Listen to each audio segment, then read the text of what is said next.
What's up, squad? It's Charlie Smith here. Before we dive into today's video, make sure to smash that like button and subscribe to the channel. Let's get into it.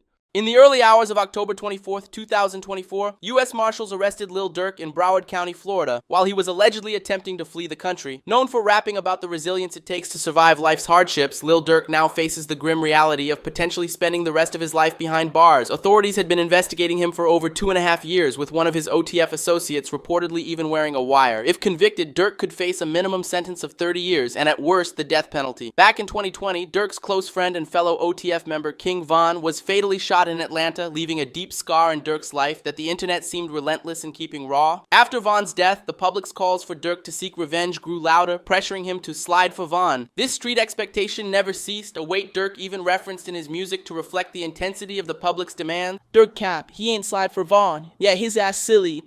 Y'all cap, we slid for real. We just don't mention shit, we dizzy. Don't respond to shit with Von. I'm like, fuck it, you trippin', go get your gun.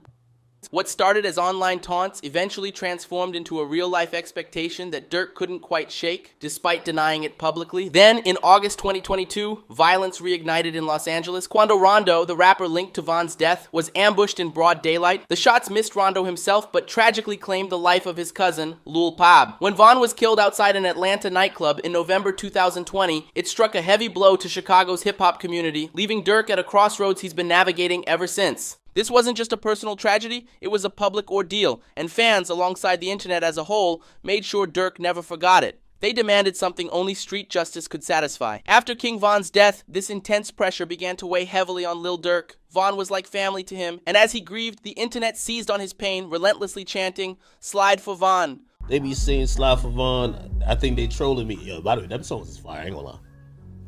You be seeing them comments a lot? The phrase "slide for Von" echoed across comment sections, social media, and hip-hop forums. What began as an online taunt evolved into a shadow that Durk couldn't outrun. Fans questioned his loyalty, some even labeling him as soft for not responding. For 2 years, this call to action followed him with every public appearance and social media post, a constant reminder of the challenge he hadn't yet answered. By mid-2022, Durk was cornered, feeling that silence was no longer an option. Then, on August 19th, 2022, Quan was the target of a violent ambush near the upscale Beverly Center in West Hollywood, an unlikely setting for hip-hop rivalries, yet close to the heart of Los Angeles. Rondo sat in a black Cadillac Escalade with his cousin Lil Pab. When a white SUV approached, two men emerged and opened fire in broad daylight. While Rondo escaped injury, the attack proved fatal for Lil Pab, who was struck and succumbed to his wounds shortly after. A video later surfaced of Rondo's horror at the scene, showing him screaming in anguish as he realized the devastating outcome. Law enforcement quickly determined that Rondo was indeed the intended target. This ambush was far from spontaneous. It was calculated. Federal investigators later disclosed that Rondo's black Escalade had been trailed for 2 days before the attack. The shooters had followed his vehicle across multiple locations, from a hotel to a weed dispensary and a clothing store, seemingly waiting for the perfect moment to strike. The attackers' preparation transformed the incident from a random altercation into what appeared to be a meticulously orchestrated hit. For law enforcement, this event marked the start of an investigation that would eventually span over 2 years. As the inquiry continued, the shooting became more than a tragic misfire. Authorities quietly launched their investigation soon after the August 2022 shooting. Though initially no official link was made to Lil Durk, publicly Durk remained silent about the incident, not even mentioning it in passing. Behind the scenes, however, investigators combed through digital evidence, including cell phone records and iCloud data. It was within these messages that they reportedly uncovered exchanges between Durk and an OTF associate, identified only as co-conspirator number 3. In these texts, Durk allegedly instructed his associate to avoid booking any flights under recognizable names, hinting at a deeper network behind the scenes. Texted co-conspirator 3 saying, don't book no flights under no names involved with me.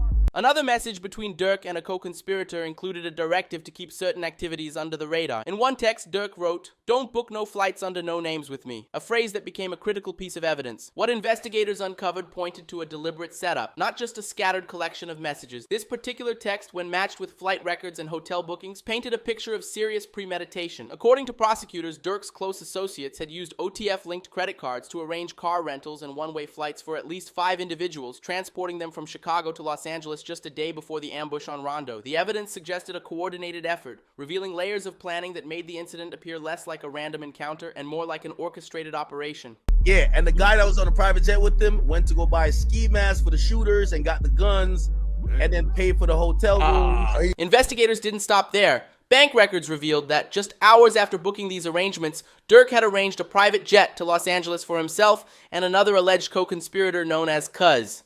Cuz would later be implicated in providing additional supplies, including surveillance tools. Receipts from that day showed Cuz had purchased ski masks at a local store. Authorities now believe they had uncovered the blueprint of an elaborate murder-for-hire plot, shifting this case from a local tragedy to a federal investigation. The two-day surveillance, encrypted messages, and detailed planning suggested something far more organized. Rumors began circulating that Durk's role in the hit was more substantial than initially suspected. Intensifying public curiosity, fans started combing through his lyrics, searching for any signs of hidden intentions. In Durk's track, Hey, he leaves little room for subtlety, rapping, "They drop in locations, I'm getting it done, tweeting, we sliding, the feds are coming, I'm hanging with killers, breaking a bond." It was almost as if he was foreshadowing the very investigation that would later trace his every move. Then, in his song Federal Nightmares, Durk's lyrics take on a more paranoid edge, hinting at the risk of surveillance and betrayal. "Delete my iCloud if I think they really on me though. When trial come, it ain't your phone, it be your homie though." With the recent charges, the cryptic tone of his music has shifted into potential self-incrimination. Prosecutors have argued that Durk's lyrics, far from artistic exaggeration, appear alarmingly close to the unfolding reality of the case against him. In the early hours of that fateful day, Durk would learn that 5 key OTF members had already been arrested. Kavan Vonnie Grant, DeAndre D.D. Wilson, Keith Locka Jones, David Brown Eyes Lindsay, and Asa Boogie Houston. Each of these individuals was reportedly involved in planning or executing parts of the alleged plot. Upon learning this, Durk made a flurry of commercial flight reservations, each seemingly intended to throw law enforcement off his trail. First, he booked a flight to Dubai, then another to Switzerland, each one more rushed than the last. By late afternoon, he arranged a private jet from Fort Lauderdale to Italy, hoping this low-profile exit would avoid the red flags of commercial travel, but federal agents were already on his trail. After 2 years of gathering evidence, monitoring his activities, and allegedly embedding informants within OTF, they were prepared. When Durk ultimately reserved a private jet to Italy at 9 p.m., the FBI was quick to act, alerted to his plans by late afternoon. By 6:40 p.m., agents were deployed to intercept him before he could reach Miami Airport. The pursuit concluded hours later when agents intercepted him en route to his final escape flight. Meanwhile, fans and defenders argued that Durk was a victim of the very internet-fueled narrative that pressured him into seeking revenge for King Von's death. They blamed online trolls and relentless public scrutiny, claiming that the internet had backed Durk into a corner, leaving him with few paths to escape.